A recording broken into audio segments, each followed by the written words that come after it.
On today's show, the Hawks needed to bounce back after a brutal loss on Friday, and they did, but it took a very unconventional pathway. Great three-point shooting, very poor rim finishing, crazy games, triple doubles, etc. Talk about how they did it and more coming up.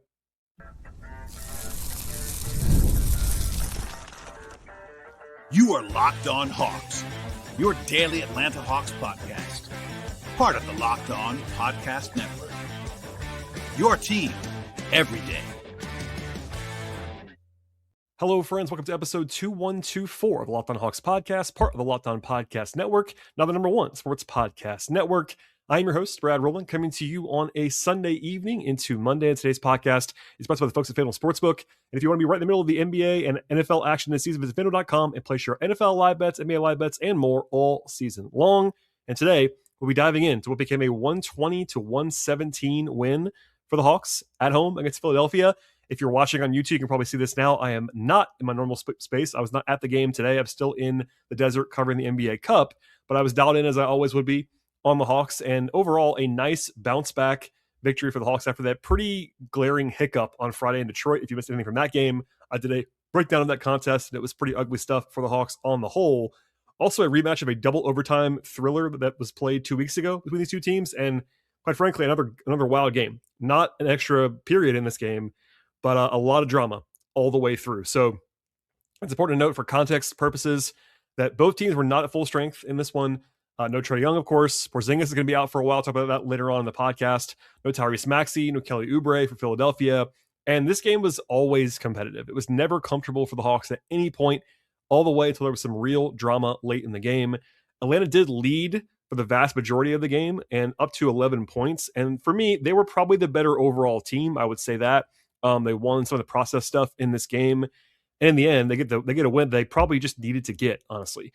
It would have been kind of bad vibes to go into the long break, come out of it with a bad loss on Friday, and then lose at home to an undermanned, maxi-less Sixers team. And the Hawks flirted with that, I have to say. But in the end, it was enough to get the victory. And big picture stuff early on in the podcast, I have to say, like, my takeaway is probably different than other people's takeaways in this game. I was actually impressed by the Hawks defense. Now, with one glaring caveat that we'll talk about in a second, but on the whole, they were good defensively, and that gets lost sometimes in the middle of a crazy game that NBA games are played at a fast pace, and the scoring goes through the roof sometimes, and it kind of throws you off the scent about what is quality defense. And look, the Hawks were brutal defensively on Friday. I ripped them on that podcast. It was one of their worst defensive games of the season. Actually, they're worst by the numbers of the whole year, and they bounced back nicely from that in most ways. They had a 112 defensive rating in this game or so. That was really good against a quality offensive team in Philadelphia. It was better early than late, I have to say, but they were truly excellent until the ball caromed off the rim, basically. So they had a 86 defensive rating in the game in first shot half-court defense. What that means is if you stop whether the shot goes in or out, at that point in time, the Hawks were absolutely awesome in this game on defense. The Sixers did shoot well from three-point range, as the Hawks did, but they only shot 38% from the field in this game because Philadelphia was 35% on two-point shots. That's absolutely awful. And honestly, a lot of that goes to the Hawks defense, I thought, in this game. It was the first time I got from Hawks PR in about 6 years that the Hawks held an opponent to 38% shooting or worse on more than 100 field goal attempts in a game. And the reason why they had that many attempts is because of the one problem area, which was the defensive glass in this game. Philadelphia had 21 offensive rebounds and 26 second chance points. Those are very gaudy numbers. On the small bright side, that almost all happened in the first 2.5 quarters, so it did get a little bit better after that, but still tough to overcome that in most settings. And honestly, if you told me the Hawks were going to do that on the defensive glass, I would say that they obviously can win, but they probably won't win a lot, but they did in this game. I would say kudos to the defense overall. In other ways, basically, they contested shots really well. They hassled ball handlers. I thought the guards, Nikhil and Dyson, were really good in this game. I thought Okongwu battled very hard. He was the one guy that was rebounding most of the night. 15 rebounds for Okongwu in this game. I thought Rugiet was good defensively. I thought Big Krejci had some nice moments late in the game in particular on defense. So a lot of kudos to go around on defense in this game. But on a night where the offense will probably get a lot of attention, I get why. I thought defensively they were good, and it was encouraging, in particular after what happened 48 hours ago in Detroit. Offensively, the numbers are actually pretty normal, just kind of in a roller coaster way. It was slightly above average efficiency overall in the game. They were awesome in the first quarter. They were really good in the third quarter. And then the other two were not very pretty. But the big thing is they shot 17 of 34 from three, 50%. And I try to be, I would say, consistent with this in that I analyze the process of the game. When the Hawks shoot poorly, and that's why they lose, I tend to say that and kind of try to, hey, give you the context. Like NBA players, you got to make shots, obviously, but there are some nights when the ball's just not going in the basket. And today it was the opposite of that. The Hawks made all their threes, 50% from three. And they kind of had to do that because of how bad they were inside the arc. So as bad as Philadelphia was on 2-point shots, the Hawks weren't much better. They shot 40% on twos. That is horrific. Like league averages in like the low 50s on twos. They had 40 points in the paint in the whole game. And it was almost everybody. Like they just could not buy a shot, honestly. Floater range at the rim. They had like 5th percentile efficiency at floater range in this game. My craziest stat of the whole night, honestly, is that the three guys I would say are probably the biggest scorers that are available for the Hawks right now. Jalen Johnson, Nickeil Alexander-Walker, and Onyeka Okongwu. The three of them, their top three scorers available, combined to shoot 7 of 36. 7 of 36 on 2-point attempts. That is below 20% on twos for your three most high profile and most high volume scorers right now. The Hawks won this game. That's impossible. If you told me those three guys would do that on twos, I would say the Hawks have like not no chance, but like very, very little chance to win a basketball game. And they did because of a few things. Obviously, I already led with this, but 3-point shooting, if you make half your threes, that covers up for a lot of sins. And it definitely did in this game. Also, Dyson Daniels, who I thought was the Hawks' best player in this game, had 27 points on 19 shots. He was the only guy, basically, that could finish around the rim. He was 12 of 17 on twos. Without him, it would have been even more comical finishing around the rim. But other than that one hiccup, and it was a glaring one, that the Hawks just couldn't make a 2-point shot, they were really good everywhere else. They had 18 offensive rebounds. That's the second most in a game for the whole season for the Hawks. Now, granted, a lot of that's that you miss a lot of shots. Same thing with Philadelphia. If you want to give it a little bit of credence, the Sixers still had a great offensive rebound rate. It wasn't so comical because, look, I try to give you the rate more than the actual raw numbers because it's more indicative of quality. Because if you miss a lot of shots, there's more chances to get rebounds. But the Hawks did rebound the ball well on offense. They had, again, number 2 of the whole season in offensive rebounds in total, also second chance points with 23, second most of the season. So they were very, very productive there. And they had 17 turnovers in this game. That is too many. 10 steals given up to Philadelphia. That's too many, but it wasn't so egregious. And I thought that they basically came at relatively opportune times, and they had 33 assists. So that doesn't really negate that. But I think if you averaged everything out on both sides, because again, both teams had the same exact trajectory on offense. They couldn't make it 2. They made a lot of threes. If you kind of normalized everything shot quality wise, process wise, I think the Hawks would have won still. It just kind of took I would say a rollicking route to get there. But Atlanta's offense was good enough. It wasn't great, and 3-point shooting bailed them out. But between Dyson having a good game for sure, Okongwu having 20-15, Vit Krejci had 19 points off the bench in this one, and they kind of were able to overcome a night where Jalen and Nickeil have carried this massive workload offensively. Those two guys combined for 24 points on 35 field goal attempts. Like, they were very inefficient and not particularly good, either one of them, in this game. And the Hawks still managed to pull this one out with some quality offense because of 3-point shooting, Dyson, Onyeka, Vit, etc. Anyway, overall, it's a good win. I mean, I know that people were going to discount it because Max didn't play. I would also point out that Trae Young is not playing, that Porzingis is not playing. Like, this is not exactly a full strength on poor strength injury situation. Yes, the Sixers are worse without Maxey, obviously. The Hawks are worse without Trae Young. So we'll get into that more in a second when it comes to how Trae's reevaluation is coming. But overall, I think a quality win. The Hawks did have some moments late that we'll talk about in a second that they try to give this game away a little bit in crunch time, but they didn't. And in the end, it's a results-based business. They got to win, and certainly a positive vibe into yet another multi-day break for the NBA Cup as the Hawks don't play again until Thursday. All right, more to come in a second when it comes to player evaluations. And then before that, injury stuff when it comes to Trae, Porzingis, how this game flowed, and more. It's coming up in just one moment. The holidays show up faster than we actually expect them to. It seems like it's always that way. If you're still putting up together gifts or last minute decor, getting your home ready for guests, Wayfair has you covered across the board. Whether you need a quick room refresh, new bedding, perhaps new seasonal touches, Wayfair makes it easy to get what you need and get it actually fast delivered directly to you. Wayfair truly is your one-stop shop for everything home with decor, furniture, kitchen essentials, and gifts for every single style and every budget, all delivered quickly and easily. They have a huge selection. They have bedding, decor, kitchen gear, kids' room updates.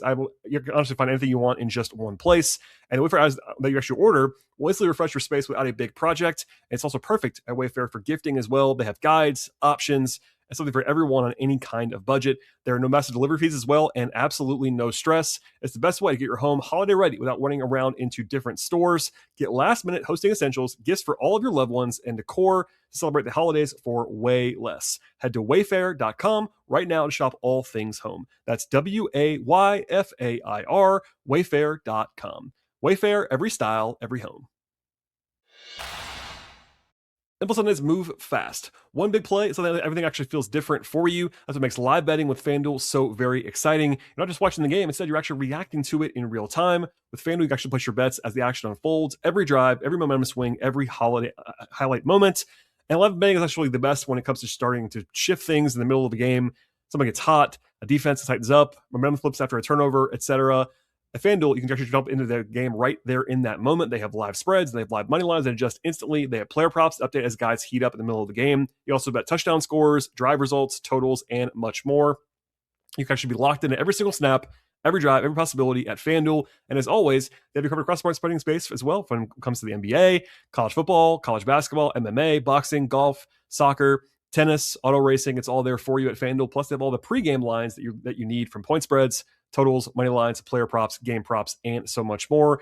So if you want to be right in the middle of the action this season, visit FanDuel.com, place your NFL live bets all season long. That's FanDuel.com to place your NFL live bets all season. FanDuel, the game moves fast, and so can you.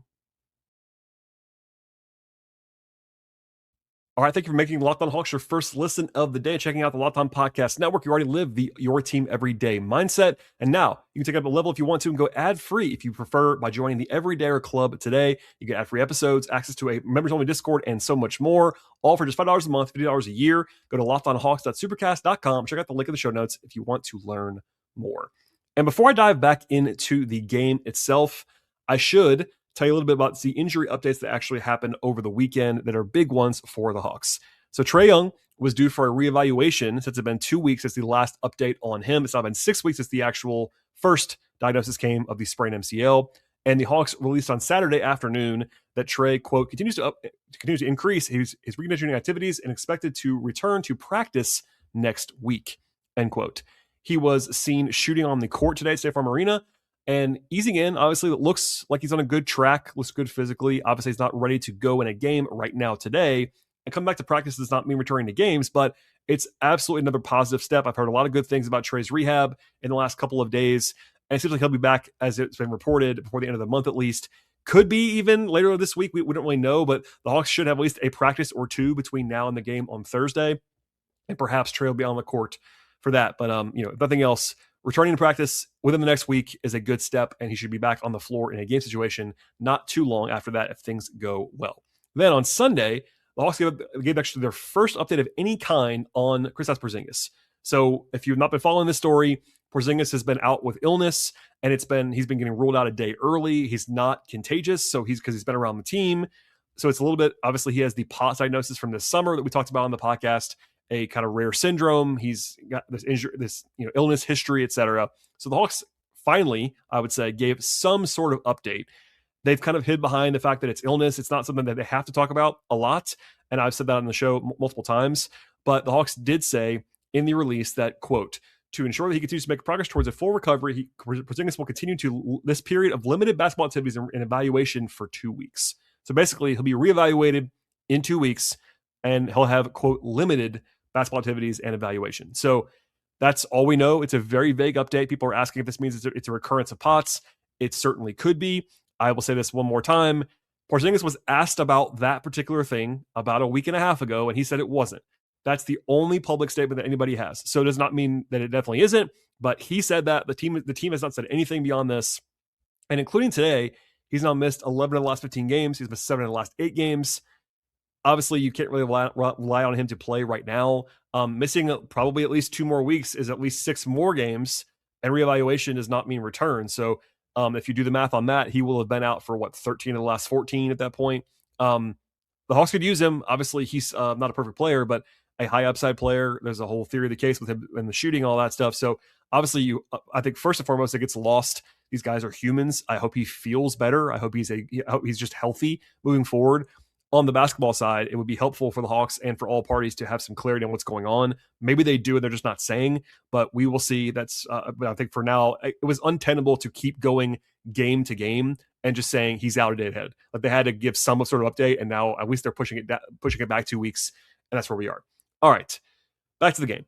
So Nickeil Alexander-Walker is actually on the injury report tonight as well, with a right lateral ankle sprain. And it seems like he might have aggravated it early in this game. It was the first possession of the game. He got blocked on a layup attempt and then was actually limping pretty badly.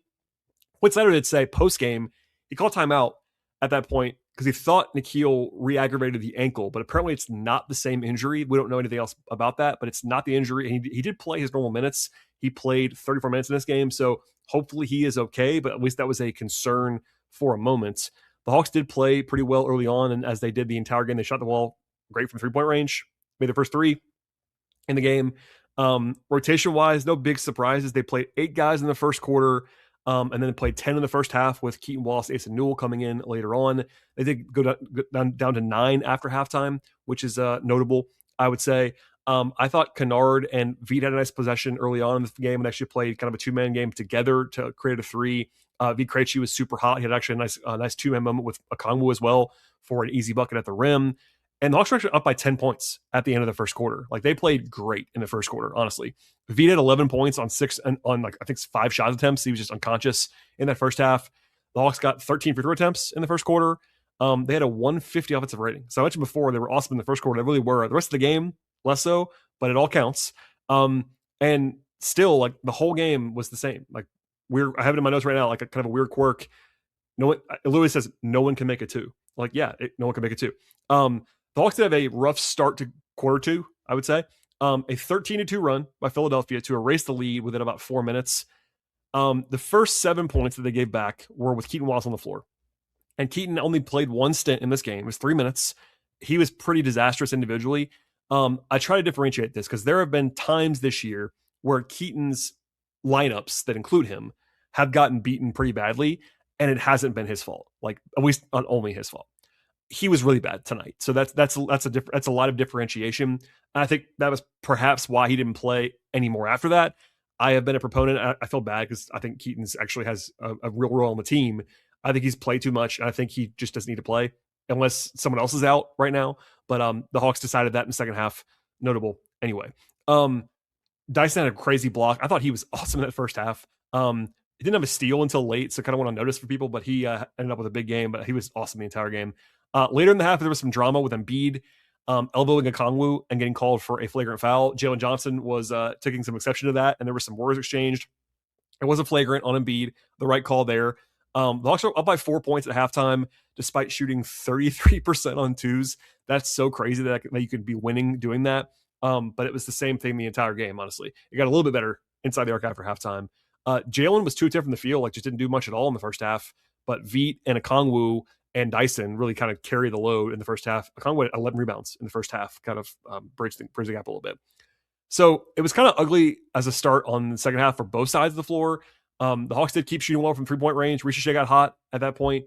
Okongwu had a great pass to Dyson for an easy bucket. And they kept threatening to go away in a good way, to like go up by 10 or 15 or what. And they just couldn't do it because they stopped getting stopped. So they allowed 25 points in the first 7 half minutes of the third quarter, which is like pretty indicative of how things went. Like the defense kind of let down in that period. They never lost the lead, but it was never comfortable either. There was a big three by Ace and Newell late in the quarter to put the Hawks up by 4 again, but they gave up 35 points and 9 offensive rebounds in that quarter, which was pretty grisly stuff. And they did again play a few guys in the fourth quarter. They took Keaton out of the rotation, and they had a nice 7-2 run early in the fourth quarter to go up by 9 again. Dyson had a season high in scoring. He was kind of flying around. Ricochet hit 3 threes in the second half to kind of put the Hawks up by 10 again. I was not surprised. I thought it was notable that they actually played Asa Newell at center a bunch in the fourth quarter ahead of Mo Gay.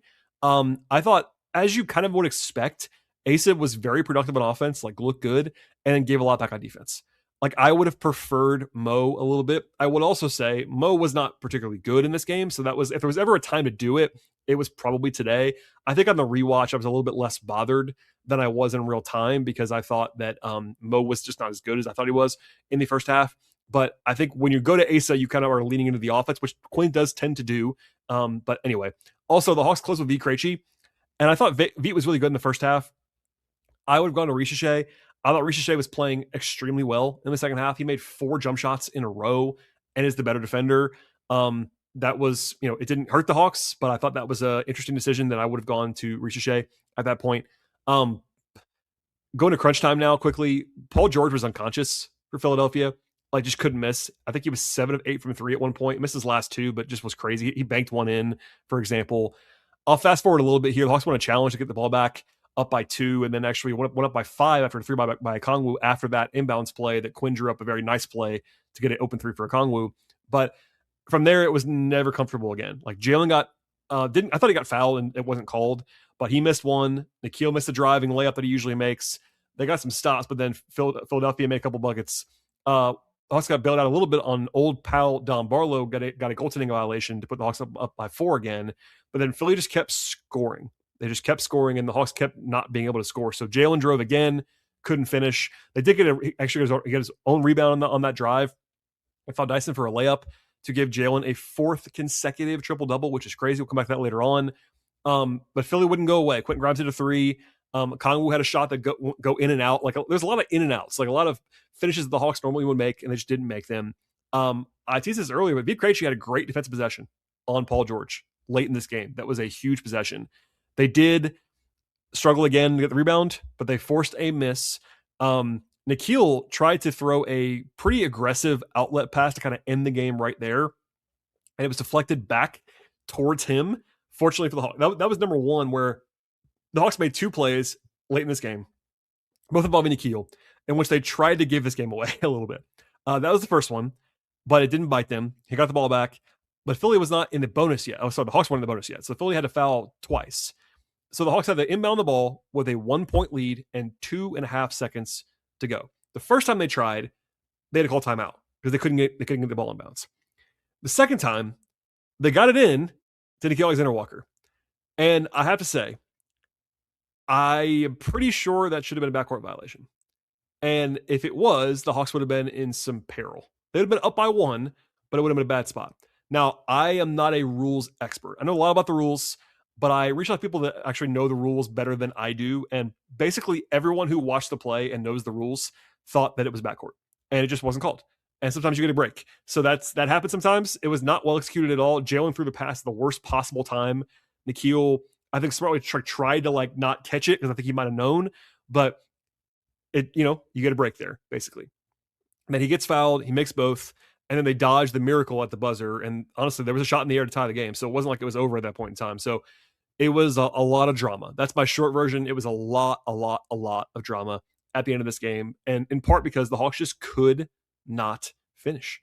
And it was this very, very strange scenario where they scored.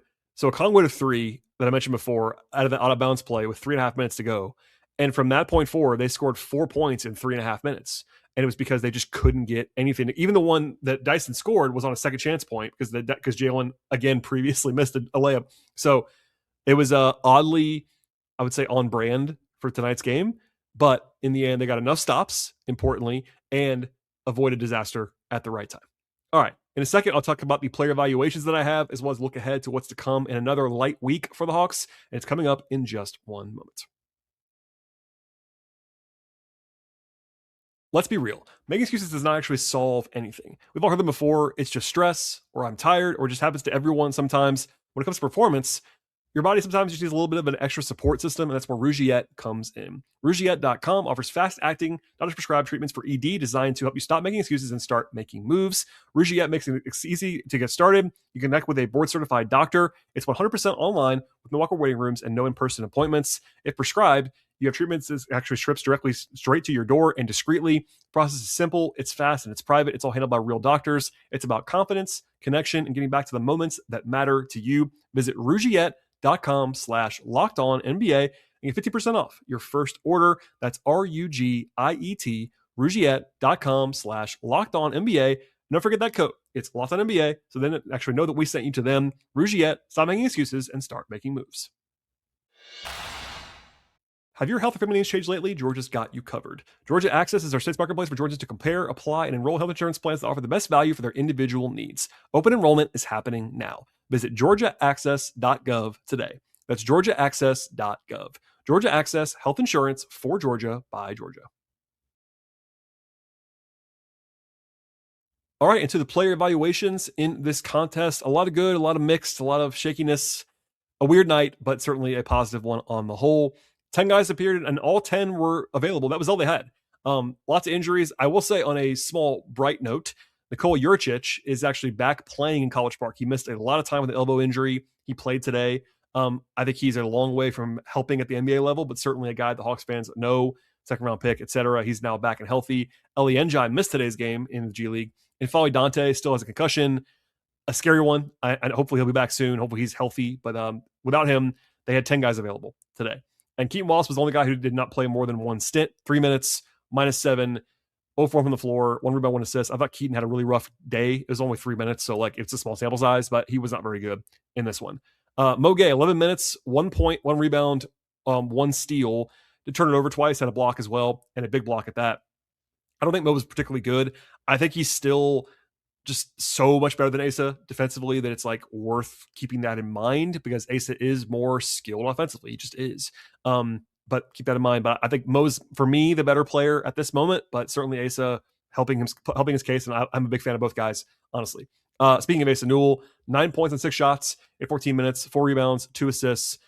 Had a turnover. I thought defensively there were some bad moments. It's rookie stuff. I'm not worried about it. Just kind of what it is right now. And putting him at center is kind of asking for trouble, I think, defensively, but that's okay.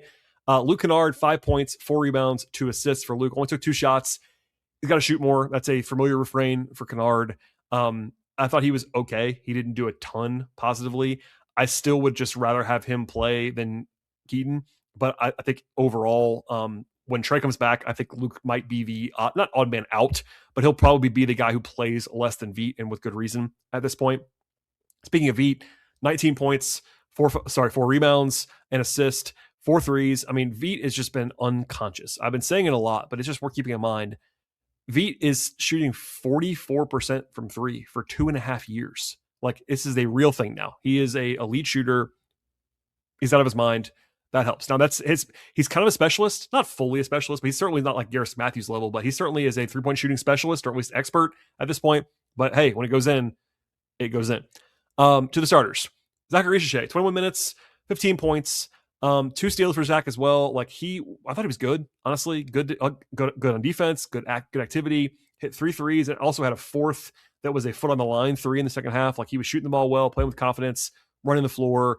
I thought it was a step forward for him. Nice to have some shots go in for Richiche. I wish he had closed the game, but I also, it is what it is. I get it. Beat was good too, so it wasn't egregious. I just would have liked to see Zach be rewarded a little bit with the way he played in the second half.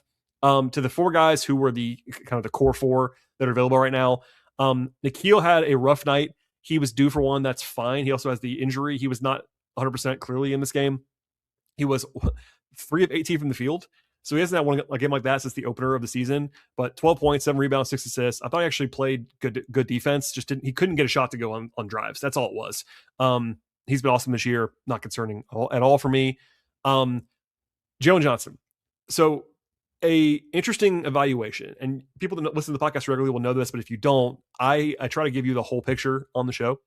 So on the positive side, Jalen had a triple-double in this game. He finished with 12 points, 12 assists, 10 rebounds in the game. That obviously, it's hard to have triple doubles, and it's 4 in a row. And it's the first time in Hawks history that's ever happened. He's the 12th player in the history of the NBA to have 4 triple doubles in a row. That's obviously speaks for itself. Also, he's now had at least 7, 7, and 7 in 16 straight games, which is the 4th longest streak in NBA history. I mentioned this on Friday as well. The other guys who've done this, they're all Hall of Famers. And the all-time record is 20. So like he has a chance to actually set like some actual NBA history in the near future. But on Friday, I don't think he played very well. And I said as much. And today he didn't play well. I mean, I understand triple-double is triple-double. I get it. He didn't have a good game. I said this again on Friday, so forgive me for repeating myself.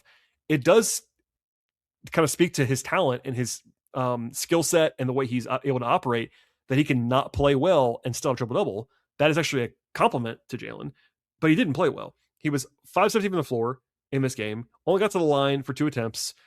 Defensively, there was some really bad moments from him along the way. So like, I'm not worried. Maybe he's wearing down a little bit with a lot of workload recently, and that'd be understandable. He's been carrying a huge workload for the Hawks, but he had a kind of a rough weekend, I would say, on the whole. Even if the streaks are still alive, I'm sure Jalen would probably say that he was not particularly good today, because he wasn't, and that's okay.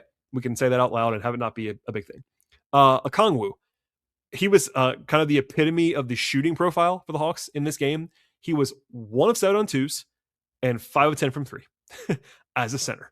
That's funny. But beyond that, he was really good, I thought. 20 points, 15 rebounds, 4 assists, 2 blocks, a game best plus 10. Like, he was really good, and I'm glad. There was the usual, I would say, uninformed chorus of people blaming him for what happened on Friday because he's short. It always happens. I hate it. It drives me crazy. Maybe a reminder tonight that Okongwu, yes, he's a center. He rebounds the ball. He plays defense. Like, he's a good player. He was awesome in this game despite the poor shooting around the rim. And I thought Dyson was the best player on the floor in this game. I mean, maybe you could say Paul George because he just shot the ball incredibly well for Philly with his 7 threes. But Dyson, 27 points, a season high, 10 rebounds, 4 assists, had a steal and 2 blocks, efficient around the rim, getting to his spots, defending at a high level. Like, I thought he was like truly awesome in this game. And Dyson, maybe the mini break helped him. You know, he's had some questions about his health with his shooting hand this season. He made a 3 in this game. Only took 2, made 1 of them. That's mildly encouraging, but he was aggressive. He was decisive. He got to the rim. And then the defense, I think people, because he's not having the massive steals numbers this year, are kind of downplaying his defense. He remains elite, like full stop, capital E elite on defense. And that very much helps when you're trying to evaluate the entire picture. So he was awesome in this game. The Hawks get the win. And, that's kind of where we'll leave it on the player side. I mentioned before, but the Hawks have another 3-day break now due to the NBA Cup before things get back to a more normal cadence, I would say, after this week. So they don't play until Thursday, but it's a back-to-back. So Thursday in Charlotte is their next game, and then Friday at home against the Spurs. The Spurs, I'll be covering the game, actually doing NBA Cup stuff. The Spurs are playing in the NBA Cup final on Tuesday in Vegas. So we'll see how that goes. But we'll have all that covered as usual. I will have at least one show between now and the game on Thursday. So please stay tuned for that. And I'll be traveling, but hopefully all will be well on that. But please subscribe to the show, and you will have every single episode delivered directly to you. Apple, Spotify, YouTube, etc. Anywhere you find podcasts, we should be there. Please follow the show as well on Twitter/X at Locked On Hawks. Follow me there if you want to at BT Rowland. I'm also on Blue Sky at BT Rowland. Then follow my non-podcast coverage of the Hawks at patreon.com/BT Rowland. All right, everybody. Hopefully you enjoyed your Sunday into Monday here. Start the week off with a nice Hawks win, and we'll see you all next time.